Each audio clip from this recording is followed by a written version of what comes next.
Jesús, personaje conflictivo y peligroso, por José Antonio Pagola. Jesús no pudo disfrutar de su vejez. Lo ejecutaron a las afueras de Jerusalén. Murió violentamente por unos soldados a las órdenes de Pilato, quien gobernaba Roma en Judea, y su vida apasionante de profeta del reino de Dios terminó en una ejecución de muerte en cruz. ¿Por qué sucedió esto? Pero cada día había una alerta, así que esto no fue una sorpresa. En cuanto comenzó su profecía, estaba con entusiasmo, con libertad, la cual resultaba inquietante.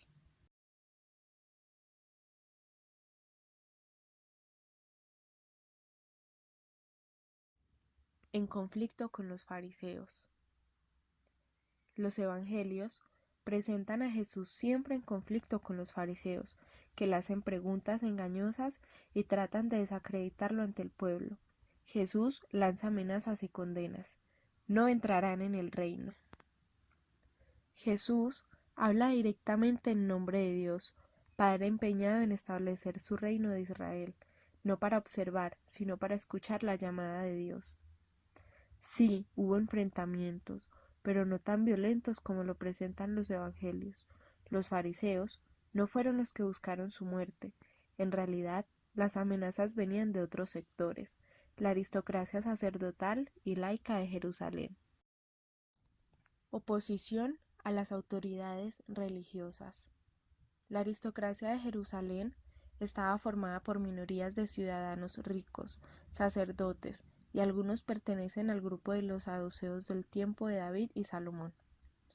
En tiempos de Jesús, los sacerdotes tenían el poder del gobierno, tanto en Jerusalén como en Judea.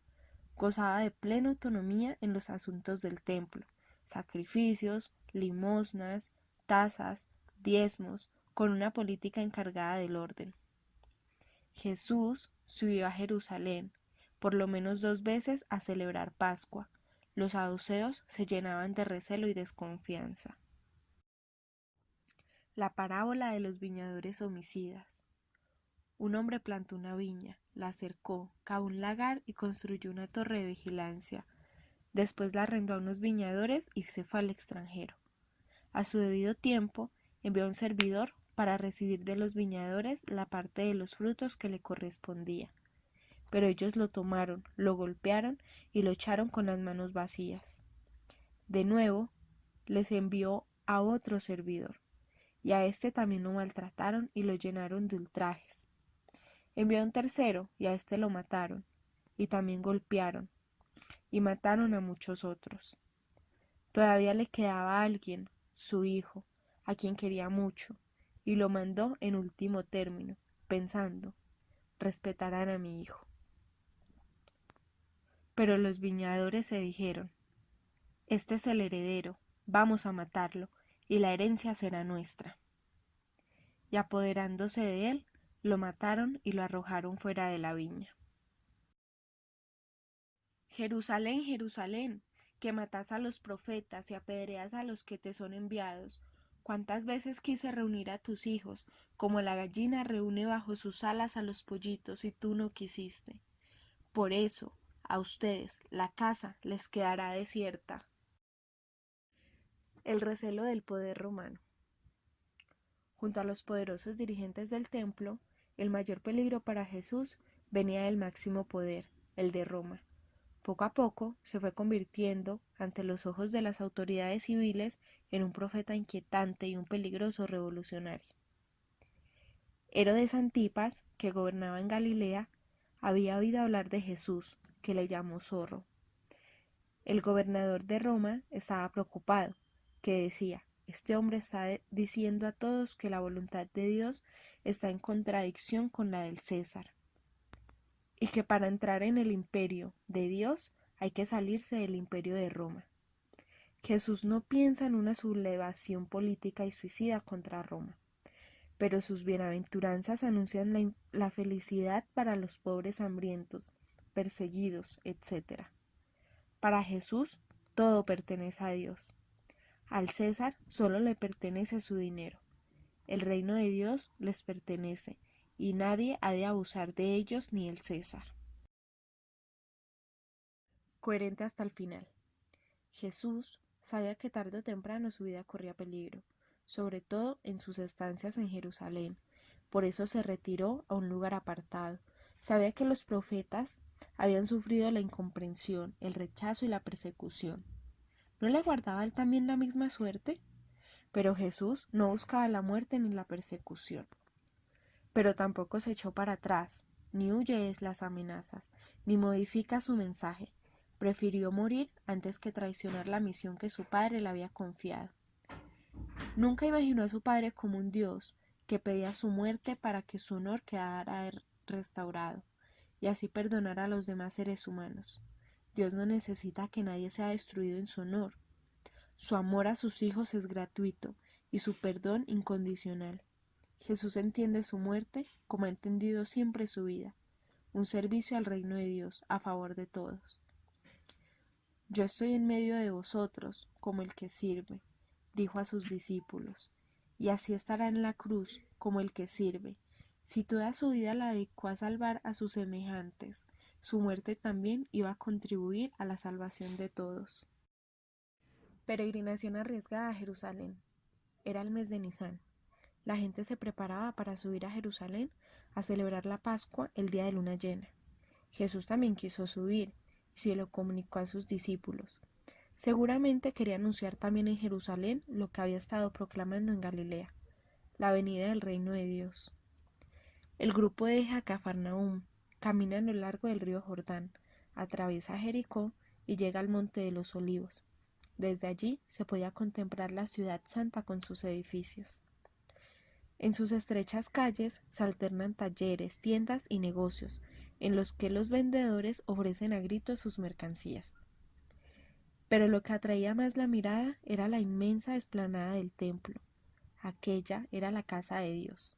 Estaba cubierta con láminas de oro que brillaban resplandecientes al salir el sol. Al acercarse a la ciudad, Jesús y sus discípulos se encuentran con grupos de peregrinos cantando con alegría por haber llegado a la ciudad después de un largo viaje. Jesús, cansado de la caminata, entra montado en un asno. La gente le reconoce. Es el profeta del reino de Dios. Y enardecida por el entusiasmo, empiezan a aclamarlo, ondeando palmas y poniendo sus mantos a guisa de alfombra por donde pasaba. Este acto público de Jesús seguramente irritó a las autoridades religiosas tanto como a las civiles. Un gesto muy peligroso. Jesús se dirigió al templo.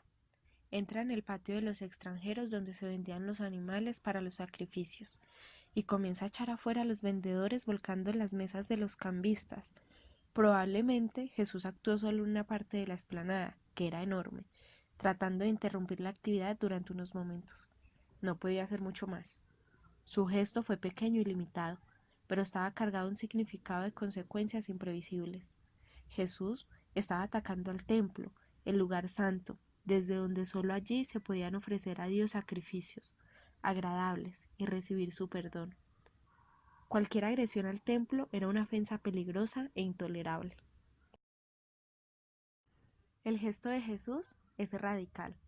Anuncia el juicio de Dios, no contra aquel edificio, sino contra un sistema económico, político y religioso que no puede agradar a Dios. El templo se ha convertido en un símbolo de todo lo que oprime al pueblo. Nadie defiende allí a los pobres ni protege sus bienes. El templo se ha convertido en una cueva de ladrones, como dijo el profeta Jeremías. El Dios de los pobres y excluidos no reina ni reinará desde ese templo. Despedida inolvidable. Jesús sabe que sus horas están contadas, sin embargo no piensa en ocultarse o huir.